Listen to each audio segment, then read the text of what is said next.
There is nothing wrong with your internet. Do not attempt to adjust your settings. We are controlling the podcast. We control the squealing and the screams. We can make your heart flutter, your eyes blur from tears, or sharpen your mind to crystal clarity. For the next hour, sit back. We are in control of what you hear. We repeat, there is nothing wrong with your settings. You are about to experience the awe and mystery known as the female mind. You are now entering the Fangirl Zone. Rarely going where no one has gone before. Welcome to the Captain's Chair, a Star Trek Lower Deck podcast on the Fangirl Zone. I'm Chief Engineer Steve, and joining me on this mission into the unknown is... I'm Richard Dave, and tonight we'll be discussing Episode 3 of Star Trek Lower Decks. Now, I know last week when we saw the title, we were both really stoked for this episode, but yeah, it wasn't quite what we thought it was going to be, was it? No, I thought it was going to be time travel. I thought yes. these goofballs were going to screw up time travel until they had to get it right in a half hour's time or something. But it did have a temporal edict at the end. Yeah. So what was your overall impression? Or did you have any news first? No new news. Yeah, well, that's good news then. Yeah. Well, after I watched this episode the first time, I wasn't that impressed. Right. I felt the same way. I thought they took a step back. After watching it again this morning, as we record on a Sunday morning, I thought, okay, it wasn't that bad. But after the first episode, which was pure chaos. Yes. And in the second one, which had a more, balanced and clever dosage of humor, this one was back to off and on chaos. Right. Which it seems to be their thing. But you can only go to the chaos. It's one of my funny bits. I did my top 5 funny bits again, and we can go over at the end of the episode. But how often can you do that? And they did it twice, at least. Yes. This episode. So we've seen it. We get it. We know they're screwed up. I mean, it is funny. Yes. If space is supposed to be dangerous. Yeah. They're making it funny, but Come on.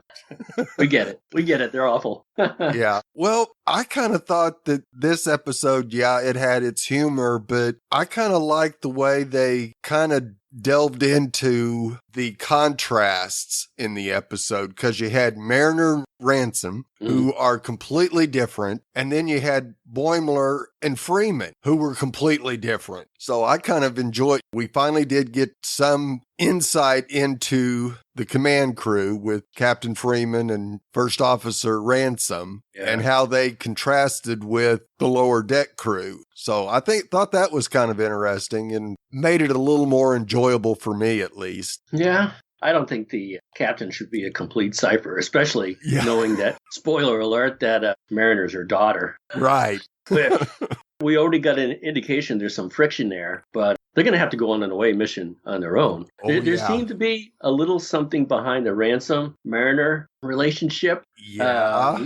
Get that later, but we don't know fully what it is, if anything, because they seem to waver on it. Like any new show, they're feeling their way through on what they want to be. Right. And there are some parts where it's just like manic humor and it's supposed to be funny. And there's the other parts where they're semi-serious because they have feelings and they're not going to run around just crack wise. They have to be somewhat aware of each other's feelings. Right.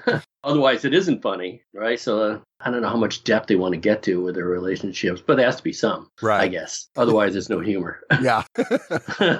Unless they're making fun of Kirk, and that's always funny. Yeah. And this episode was very similar to several of the original series episodes, so I think they did kind of poke a little fun at that, that's for sure. Oh, sure. There's plenty of time. When the shirts come off, you mean business. Oh, yeah. Even when you roll up your sleeves. Yeah. That's how we know our local weatherman means business. Yeah. He's excited about the forecast. Jacket comes off and the sleeves get rolled up. Nice. When you see it, we're like, uh-oh, something's going to happen today. Yep. Well, shall we get into episode 3? Sure. Oh, you want me to read it? Sorry.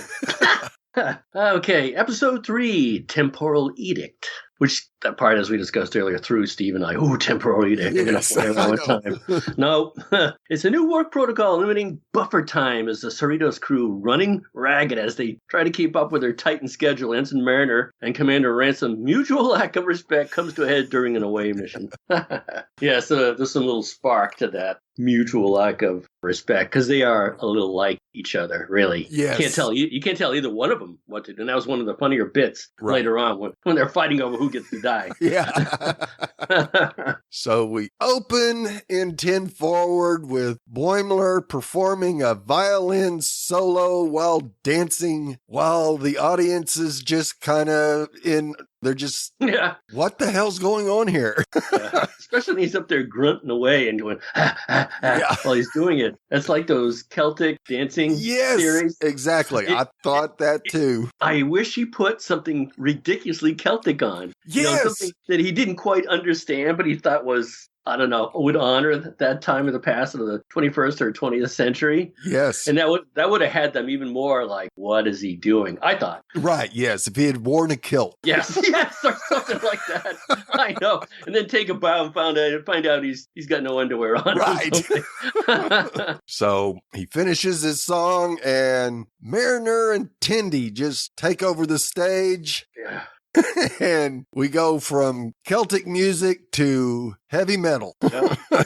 She just grinds away at the axe. Yes, with Tendi on drums. Yeah. That was cute, but I don't know. That's one of the things I had a problem with because it just lacked depth. Right. She's a blowhard and she doesn't care about anyone else's feelings. But then later on, she does. Yeah.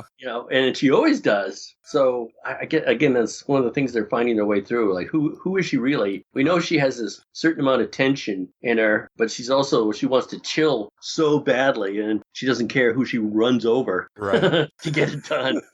Yeah, because of course, while they're on stage jamming out, we have an encounter with a Klingon ship who definitely is insulted about the intense bass that's coming through. And Freeman panics a little. She goes, I don't hear anything on our end. Of course, that's where it's coming from. And so the Klingon turns to his engineer and says, today's a good day for you to die. And Freeman sends Shax down to knock off the music. And of course, by the time he gets down there, Mariner and Tendi are off the stage and Boimler's about to start another song. And Shax takes out the violin. Yeah. Boimler's apologizing hand over fist. Yeah. It's a good thing it wasn't a 20th century violin that he was playing. That would have been awful. It looked like some type of futuristic electric thing. Right. But Shax, he just doesn't care. He doesn't put two and two together. No. That a violin can make that much money. He just that much, noise. He just goes down and breaks it. Right.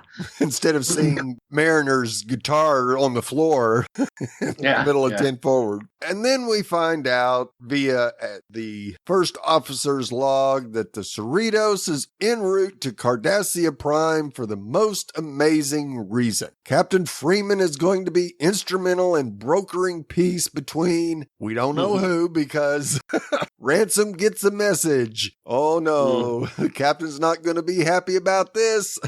Yeah, they just pulled the rug out from underneath her. Yeah. Makes you wonder how she got it in the first place. Exactly. Well, I think her husband probably pulled some strings. Yeah, the Admiral. Until I reached the rest of the command and said, oh, no, we're not. Yeah. Cerritos? No one wants to go to Cardassia anyway. That's right. We're moving it to Vulcan, and Cerritos, you're going somewhere else. Yeah. That flips her out. Yeah, and here we finally get to see, I don't know if you want to call it how dedicated she is to her job, but she really just loses it here. And she thinks that all of Starfleet thinks that the Cerritos is a joke. Yeah. And they've got to do something to make the ship stand out. Yeah. Again, how does she reach captain? Yes. She's that bag. Only because she's married to an admiral? Was that it? Is that what they're trying to say? They must have been through some adventure because, hello, Mariner. Right. Yeah. But they keep reinforcing the show that Cerritos is better off just sailing around in a circle where it's safe. Yep. And then we get to see our team working in the brig, checking all the cells, making sure they're at 100%. And we got Boimler inside. Yeah. Why would you put a person in there if you're testing? Yeah. I know it's just a joke. But the joke is, it's continuously, they don't have any respect for each other. No. It's like Starfleet doesn't have any respect for the Cerritos. And when Captain Freeman's riding the elevator with Boimler, she's like, ugh, anything to report? Because she doesn't really care. Right. Nobody cares. No. It's kind of strange. It's kind of strange. I mean, it's supposed to be funny, but it's still kind of strange. Yep. And it was funny when Mariner shoots the phaser at the brig and Yeah. Boimler has a cow about it. She goes, oh, it was only on stun. Click. Yeah. Stun. Takes it off. God. And of course, they finish the task and take a break with margaritas and explain to Tendi about buffer time. And this is a nice callback to the original series that we'll get to later. But yeah, they overestimate. So when they complete it ahead of schedule, they're heroes. Yeah, that's just about any job. Yes. In America, at least. Everyone builds in a little buffer time. Oh, yeah. Get this done. Okay, got it done. Now what do I want to do? Except we never got to have margaritas at work. Yeah.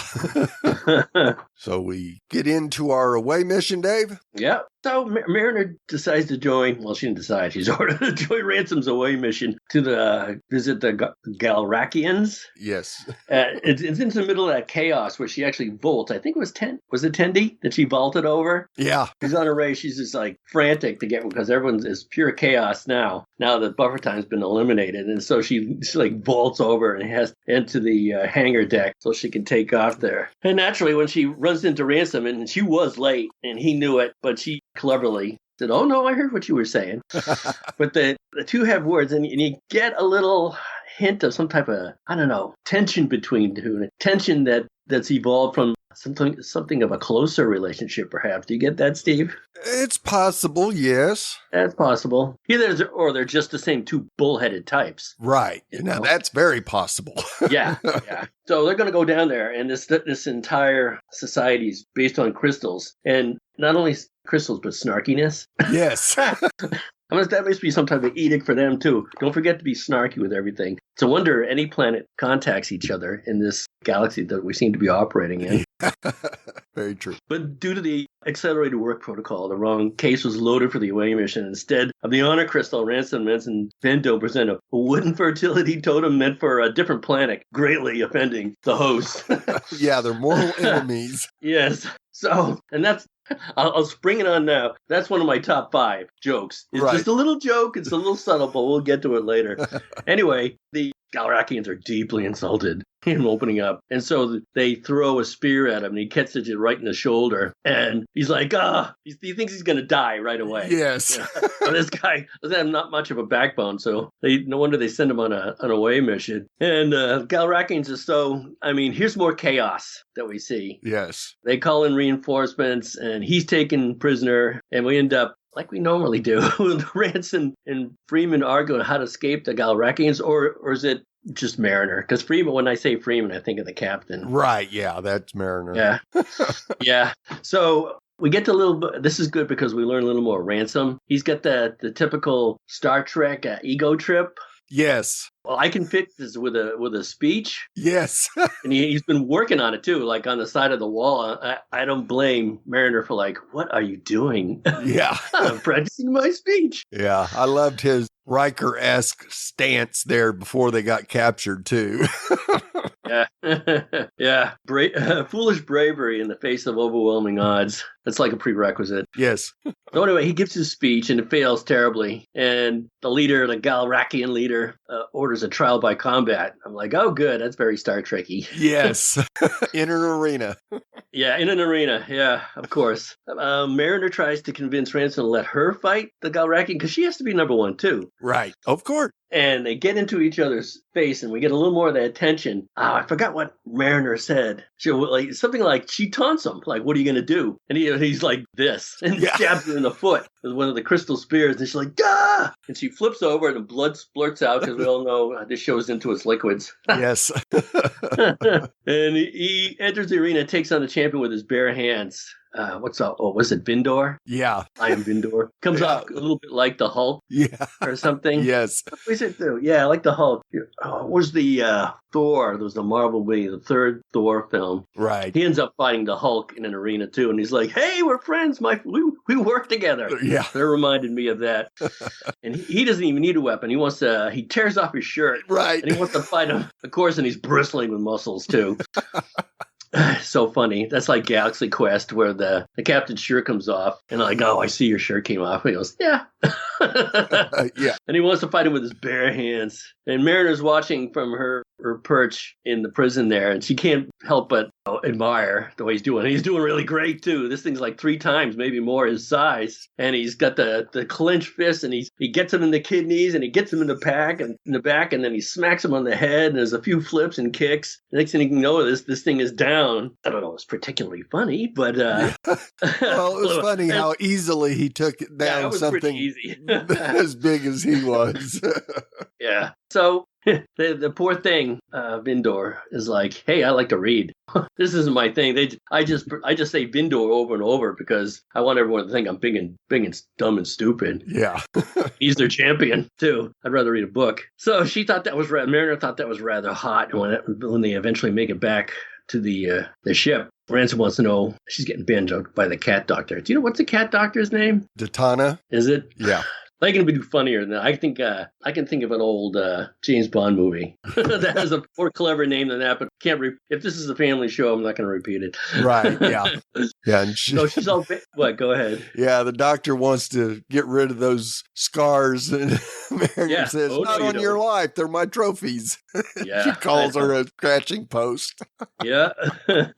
So Ransom wants to know what he's going to report. She's nah. As she thought it was kind of hot, he finds out he's still going to haul her away for ignoring his orders about the rolled up sleeves. Right.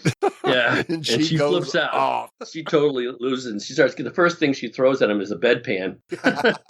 I'm surprised it doesn't have batteries hooked up to it, vaporize whatever gets into that bedpan, but maybe they don't operate that way in the 23rd century. She swears vengeance, and as the ship's being cleaned up, Shax leads the team back to the planet, brings the correct crystal to the Galrakian, so everything's hunky-dory again. Yeah, they have both apologized to each other, and everything's fine. Yeah, they're cool. And Shax makes the comment about the wood-loving people that he doesn't like them either. I know, with a wink and a nod. Who likes those idiots anyway? Very diplomatic. Yeah, and you go, I wonder if Shax would be better diplomat than Ransom. I don't know. I'd pick Ransom now.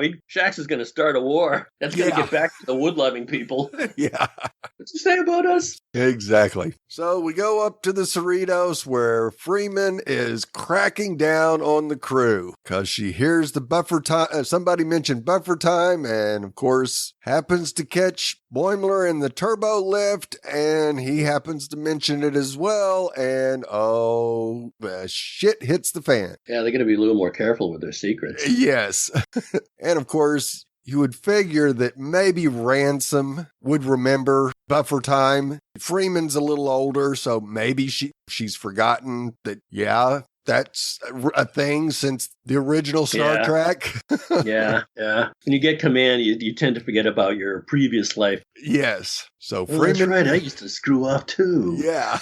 Freeman issues a new work protocol wherein tasks are logged and timed and quotas of efficiency must be met. Yep. Sheer chaos. Yep. A week later, the crew is run ragged by the new work protocol and errors are being made in order to meet the time deadline. God. The whole ship is going to fall apart. Yeah. And of course, who'd have thunk in the 23rd century that buffer time would be so important in the future. Right. As it is now. Yes. Everyone is frantic except for Boimler, who is thriving under the new regime.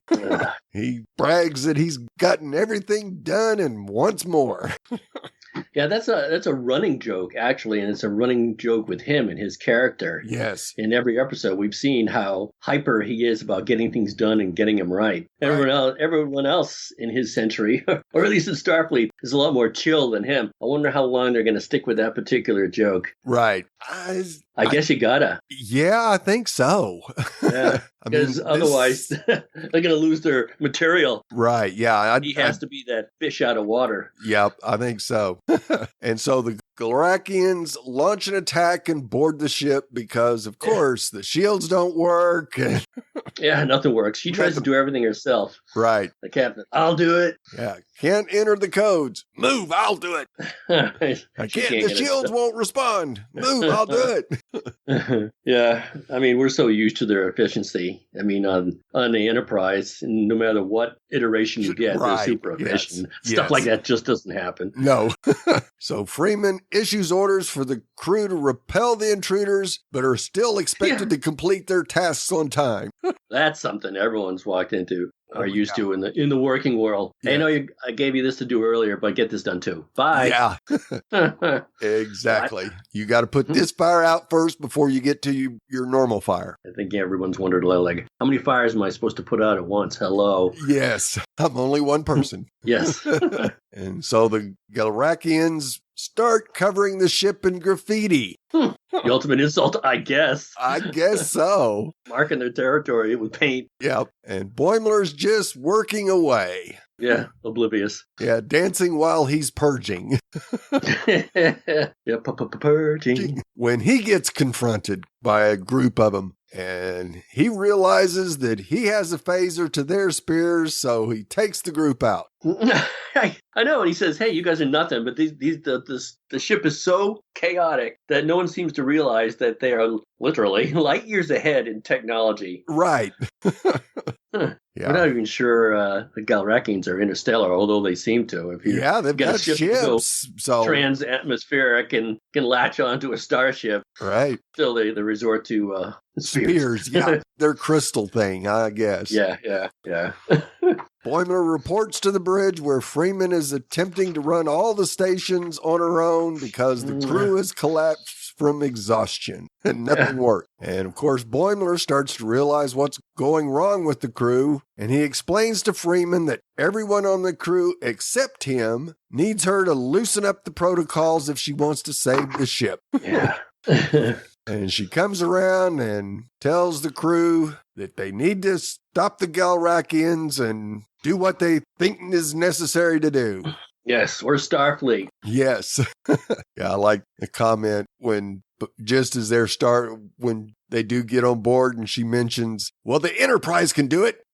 Yeah, I know. That's everyone's model for efficiency. Yes. The Enterprise can do it. We should be able to do it. Hello, come on. They're the best. We should strive to be like them. Yep. So, of course, we see the crew using their pads to... Yeah. Something you wish you could do at work, too. Yes. To fend off the Galrakians. And so the captain shows her respect for Boimler by bestowing him with a plaque for what she is calling the Boimler effect. A new rule that allows the crew to take shortcuts and use buffer time. And his rule-loving brain has trouble accepting a rule about not following rules in his name. This isn't exactly sophisticated animation. No. But he gives that lip curl and the eye strain. He's like, oh, and he makes the noise like, oh, this hurts his soul. Yes. That's not who he is at all. Yeah. But now he's going to go down in history. Yeah, and the lower deckers assure him that no one will remember him for this. Yeah. However, in a bit of coda set in the far future, we see a teacher telling her class, the Boimler effect is something we will never forget, thanks to him being the laziest officer in Starfleet history. And we see a statue of Boimler and the great bird of the galaxy. Yeah, and then they snap right to something a little more important. It's the most important person in Starfleet history, Miles O'Brien. Why do you think, Steve? Where'd that come from? I don't know. And that's the way the episode ended, like boom. Yes, I know. I don't know. That didn't ring. That was a little hollow for me. It was a little flat. First of all, we've seen this kind of joke before. The guy who tries the hardest gets remembered for being just the opposite. Right, yes. I know, it's inherently funny, but yes. I don't think it is really a statue for being the laziest guy. I mean, because they exist in the same universe as the Kirkian Star Trek. Yes. So are we expecting them to believe, I know it's supposed to be funny, but there's really a statue to the Right. laziest person. And, come on. Yeah. And now this is going to have to be part of their lore. This is have to be canon. Is this canon, Steve? Would this be canon? Should we look at it that way? I don't think or so. just shake our heads and walk away? I think we have to shake our heads and walk away on that one. Yeah. Anybody out there? Especially seeing how we got to that point to begin with. Yeah. Because we know one of the greatest engineers of all time is the one who actually introduced this concept. Yeah, Montgomery Scott. Yes. And he is, because I think it was, what was it? It was Star Trek 4. It could have been Star Trek 3. Yeah, I think it was which one 3. is The Voyage Home? Yeah. Because he makes that clear steel or clear aluminum. Yes. And he gives the credit to the inventor so they can transport the whales. Right. Now, it's the search for Spock. Spoiler alert, they find Spock. Yes. So, I don't know. We have a thing for Miles O'Brien, but I think Montgomery Scott's the greatest engineer of all time. Especially with his propensity for scotch. Yes, absolutely. Yes. And of course, he also kind of gives the nudge to Geordi in the Next Generation episode Relics. Hey, built in a little buffer time there.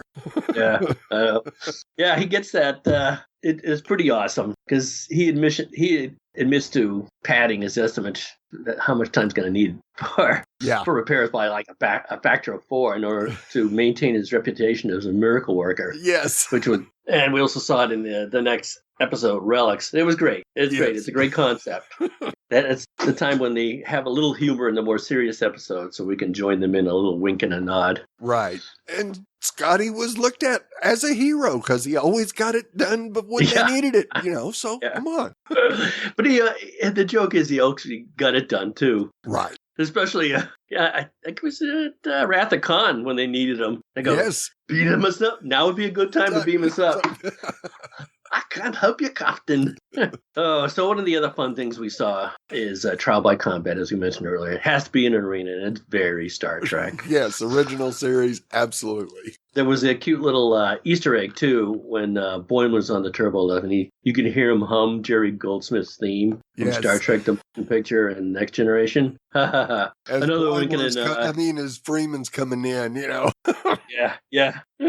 Ransom mentions hearing horn gorillas and sentient tar and spores that make you hook up with your best friend's sister. I'm like, wow. These are all references to threats encountered in episodes of previous series. The horn gorilla refers to the Mugado, the first seen on Star Trek TOS, A Private Little War. The sentient tar is most likely a reference to Armus, the malevolent entity who killed Lieutenant Natasha Yar in the Next Generation Skin of Evil. That was a classic episode. Yes, it was. She wandered off the show and then regretted it later on. Yes.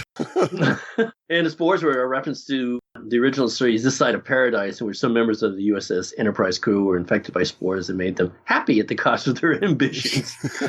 Yes. Which was another classic one because we saw a sign of Spock that we had never seen before. Yeah. That was jarring. Yes, it was. Kind of jarring. He cracks a smile like, whoa. Yeah. Where'd that come from? And basically tells Kirk to screw off. There was another bit, let's see, where the Gilrakians surrounded the away team and Mariner noticed how it reminds her of Kirk. Like, what is this, the 2260s? Yeah. That's funny for them. Did anyone know? Did you notice there was a Borg in the, speaking at the end of the episode, sitting in the front row of the Far Future segment? Yes. I was like, what? But I was wondering if they actually joined the Borg or that was a Borg that left the collective. But like Hugh, we just saw Hugh. Yes. That's interesting. But those were all kids. Yes, they were. Sad. That's kind of sad. So let me say, at a Borg kid, somebody was assimilated as a Borg as a child. Right. And as we 7 and 9 was, so. Yeah. The most important person, as they closed out, as we mentioned earlier, is Chief Miles O'Brien. It makes you wonder, hey, if they're going to throw him a bone, like, watch this episode because we're gonna throw in a little fun for your particular character. Right. Well, and they'd spent most of the episode basically hailing all the great chief engineers in Star Trek history for the most part. I mean, they could have mentioned LaForge. They're just kind of catching up with ones that they hadn't had a shout out one in the previous 2 episodes. I guess we're going to see the greatest doctors of all time later on, somewhere in the season, too. You have to. There was a character that looked a lot like Bones. When their chaos was coming across and they're all running around like, hey, look, it's Bones. Because it's kind of a little tinge of gray in his hair. Right. Or whatever. Just, I don't know, it just struck me. Yep. Well, as always, we do have some feedback from our friend Fred from the Netherlands. So let's take a listen.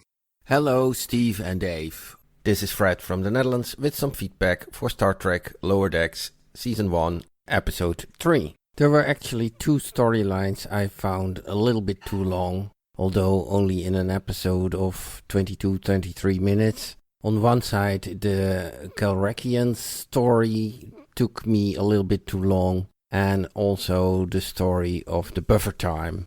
The idea was okay, but it took a little bit too long, and resolving it was a little bit in an overshoot modus. Cannot imagine that the captain would let everything loose. But within this story, the way Boimler behaved was quite in contrast, and that was nice. Most interesting, I found the interaction between Commander Jack Ransom and Ensign Mariner. First, who is going to fight that big Calrakian guy, and then how Ensign Mariner was impressed how Jack did succeed in getting that guy down. She could be a bit interested in him, and then the question is this going to be a big contrast to Ensign Boimler, who is, well, let's say the weak, nerdy guy? Could Ensign Mariner get interested in Jack Ransom and Boimler will get a kind of jealous or something like that? Okay, that was all for now.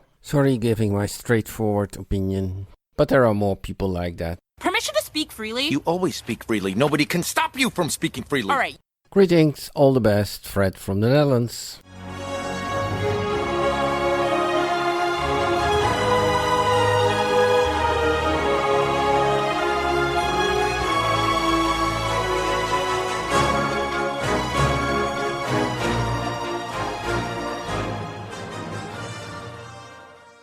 Nice touch with the added Oh, brother. information there. He's including his own sign-off music. Hey, Yes. that's our job. If we had any, we use it too. Right. He's taking away our job. Yep. Yeah, he noticed the same things we did, like the tension between Ransom and Mariner. Right. And yeah, at one point, Mariner's going, no, I don't want to think this is hot, but it is. Yeah. I don't think there's going to be any tension between Boimler and Mariner. I think Boimler was too wrapped up in himself. Didn't he allude to thinking there might be that Boimler will get jealous? Yeah, he did. Yeah. I don't see it. Yeah, I'm not sure I see it either. Well, only if Mariner starts getting more of the away missions than Boimler because of Ransom. Then there might be some friction there, but not jealous in a personal relationship way. Yeah. I can see him being held, no pun intended, Ransom being held in a buffer in the transporter and Boimler with his finger over the button saying, purge. Yeah. Well, Fred, once again, we appreciate your feedback and can't wait to hear what you think about the next episode. Yeah. Thanks, Fred. I've got my top 5 jokes, Steve. Do you want to cover them at all? Yes, let's do your top 5. All right. Number 5, as we count up, or as they count down, what's one less margarita in a day? And they transfer. This is going to be one of their jokes. Mariner says, what's one less margarita in a day? And then the next cut scene is to chaos. You're chaos. It works. It's funny. Yeah, what's less? We're going to have another drink later. Boom, total chaos. Room for nothing. And one of your number 4 joke is the field integrity test, which Steve enjoyed. Yeah. For some reason, they have Boimler on the other side. And when she just tests the phaser and she's like, hey, he's like freaks out because that could have gone through. And says, she's like, don't worry. It was set to stun. And she looks at it. It wasn't. Yeah. And then he has to test it on his side and he gets blown backwards. Yeah, I know. my number 3 was He's Got Wood. Yeah. And they keep shouting, he's got wood, he's got wood. Now, if you have a dirty sense of humor, there is a certain connotation to that, and they keep shouting it over and over. Yeah. I'm not going to explain that to anybody. But it was just a throwaway line. But to me, that was number 3 because it was so funny. Yes. And then he kept saying it. And number 2 was Clean Up the Scars. She's like, congratulations, you look like a scratching post, because she goes, no way, man. That was number 2 to me. That was funny, especially coming from a cat. Right. Oh man. Okay, so the number 1 is Jack Ransom's going to take care of everything. He pops up from behind the rocks early in the episode, and he goes, this is going to be awesome, because this is how he solves things, by reasoning with everyone. And instead, he gets netted and zapped and shocked out, completely knocked out. And all of a sudden, before they switch to commercial, Mariner pops up from behind the rocks and goes, hey, you're right, that was awesome. Yeah. I thought that was hilarious. Another little throwaway line. Yeah. When she's in the far distance, and he gets thoroughly schooled and zapped, and she just pops up like, ha! Yeah. That was great. You're right. I thought it was a great laugh. Yeah. And I'll just throw one in when they are in the cage, and she rips open her uniform and shows him all the scars. Oh, yeah. Trying to prove that she's the baddest ass of the two of them. And where's your scars? Yeah. You know I don't have any scars. Yeah, because what? It's either because they do have somewhat of an intimate relationship and he's had his shirt off, or it's because he always has his shirt off. Right. Well, we'd love to hear your thoughts on each and every episode this season, and looking forward to interacting on social media with all the great fans. How can the fans interact with us, Dave? They can go to www.fangirlzone.com and click on the contact link, where you'll find several ways to contact us for email and social media. On Twitter, he's at Sawyer Steve, and I'm at The Real ID Dave. Please review and rate us on iTunes, as good ratings and reviews help other fans of the show find us, as there are a lot of Star Trek Lower Deck podcasts out there. Tell your friends, and hope you like our podcast, and don't forget to check out the other great Fangirl Zone podcasts. The 4th episode is on August 27th and is titled Moist Vessel. See? They know what they're talking about. Yeah. So until then, remember. This is Chief Engineer Steve. Protocol is for people that need to be told what to do, which I don't. And this is the newly promoted Red Shirt Dave. And normally I would tell people that I've got wood too, but this is a family show, so I'll just leave it with I like to read.